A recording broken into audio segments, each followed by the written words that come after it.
Mga igsoon, mga anak sa Dios. Kainomdom mo sa kanta nga Father and Son, gisulat ni o giawit ni Cat Stevens nga nahimong popular sa dekada 70. Ang kanta usa ka istorya sa paghisgot sa usa ka amahan ug sa iyang anak nga lalaki. Ang amahan nag-awhag sa iyang anak nga magpuyo sa usa ka chill, malinawon ug praktikal nga kinabuhi, no? It's not time to make a change. Just relax, take it easy. You're still young. That's your fault. There's so much you have to know. Apan sa laing bahin, ang anak adunay damgo nga mulakaw ug mangita sa iyang kaugalingon nga dalan. Ang anak nagreklamo kay sa dihang iyang pasabton ang iyang amahan. Ang iyang amahan dili maminaw sa iyaha og mutalikod hinuon. Sa kanta, ang amahan nagtanaw sa kalibutan base sa iyang kasinatian o gusto niya nga malikayan sa iyang anak ang mga kapakyasan. Apan ang anak nabati nga kinahanglan niyang sundon ang tingog sa iyang kasing-kasing. Mao nga kay dili man mag-abot, dili magtakdo ang ilang hunahuna, ang anak midesider nga mubiya. I have to go away. Real talk kayo, no? Ang kanta nagpakita sa tensyon tali sa tambag sa amahan ug sa tinguha sa anak. Ug sa katapusan makita nga ang amahan adunay gugma sa iyang anak bisan dili sila magkasabot. Ang kanta nagpahinumdom nga usahay lison sabton sa anak ang kasing-kasing sa amahan. Apan sa lawom nga pagtan-aw ang amahan gusto lamang sa kaayuhan sa iyang anak. Ang mensahe sa kanta mao nga ang relasyon sa amahan o sa anak puno sa gugma, pagsalig o usahay kasakit taliwala sa dili pagsinabtanay. Kini nga tema sa relasyon sa amahan o anak nagpadayon kanato sa ebanghelyo karong adlaw. Dinhi naghisgot si Jesus mahitungod sa iyang relasyon sa iyang amahan. Giingon niya nga ang anak nagbuhat lamang sa iyang nakita nga gibuhat sa amahan. Unsay makutlo nato karong adlaw? Unang punto, ang kinabuhi ni Jesus nagpakita sa hingpit nga pagsunod sa amahan. Sa ebanghelyo, giaskusahan si Jesus sa mga leader sa relihiyon tungod kay nagbuhat siya sa mga butang nga gidili sa adlawng igpapahulay. Apan gisulti niya nga ang amahan padayon nga naglihok ug siya usab naglihok uban sa amahan. Ang buhat ni Jesus dili lamang di ay iyang kaugalingong buhat kundi buhat sa amahan. Mao nga miingon si Jesus, the Son can do nothing by himself.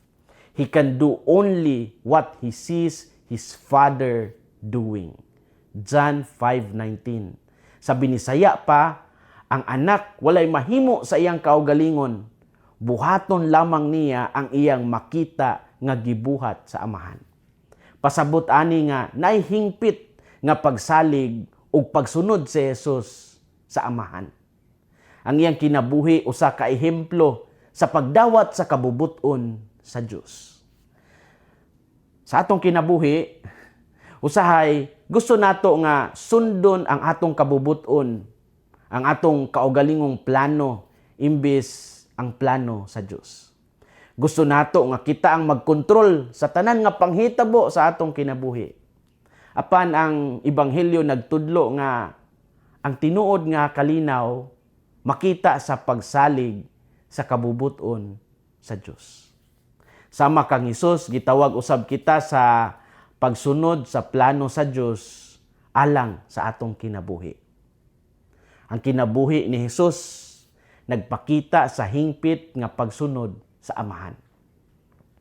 Ikaduhang punto, ang anak naghatag og kinabuhi sa mga mutuo sa iyang pulong. Sa iyang pagtudlo, giingon ni Jesus nga ang amahan naghatag og gahom sa anak aron maghatag og kinabuhi.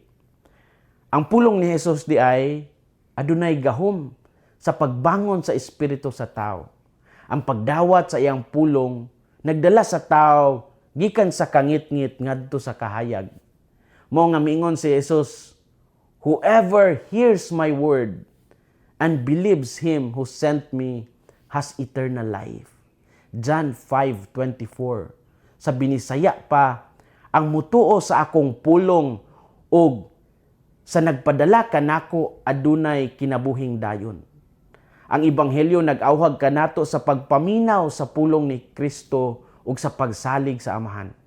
Kung ang tao maminaw sa pulong sa Dios, ang iyang kinabuhi mausab. Ang pulong sa Dios mahimong kahayag sa dalan sa tao ug kusog sa iyang pagpadayon sa kinabuhi. Ang anak naghatag og kinabuhi sa mga mutuo sa iyang pulong. Story time. Adunay duha ka pulong ni Jesus sa krus nga makahatag og lawom nga pamalandong sa relasyon sa anak ug sa amahan. Sa usa ka higayon, si Jesus mingon, my God, why have you forsaken me?" Sa binisaya pa, Diyos ko, nganong gibiyaan mo ako.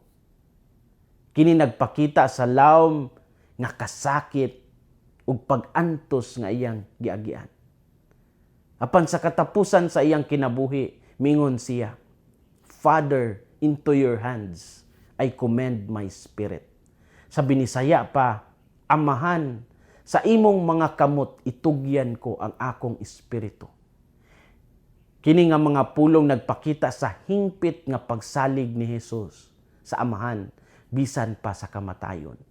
Bisan sa tunga-tunga sa kasakit, nagpabilin ang iyang pagsalig sa Dios. Ang duha ka pulong nagpahinumdom nga ang pagtuo naglakip sa pag-antos ug pagsalig sa Amahan. Ang kinabuhi ni Jesus nagpakita nga ang gugma sa Amahan magpabilin bisan sa kasakit sa krus. Mao kini ang misteryo sa atong kaluwasan ug kini usab ang dalan sa paglaom alang sa tanan nga mutuo.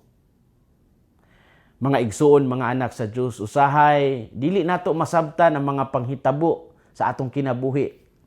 Adunay mga higayon nga mura og hilom ang Dios sa atong mga pag-ampo. Apan sama kang Hesus, kinahanglan kita musalig sa Amahan bisan sa kasakit. Busa padayon kita sa pag-ampo ug pagsalig sa Ginoo. Ang gugma sa Amahan dili gayud mawala sa kinabuhi sa tao. Ug pinaagi kang Kristo, kita pagadad-on ra usab ngadto sa kahayag ug kinabuhing walay katapusan. Hinaot nga ang kasing-kasing ni Kristo maghari sa atong mga kasing-kasing. Kini si Father Felmar Castrodes, Fiel SVD, ang inyong magsisibya sa maayong balita. Gikan dinhi sa Radio Veritas Asia, hinumdumi ang kinabuhing Kristiyano, kinabuhi sa pagserbisyo.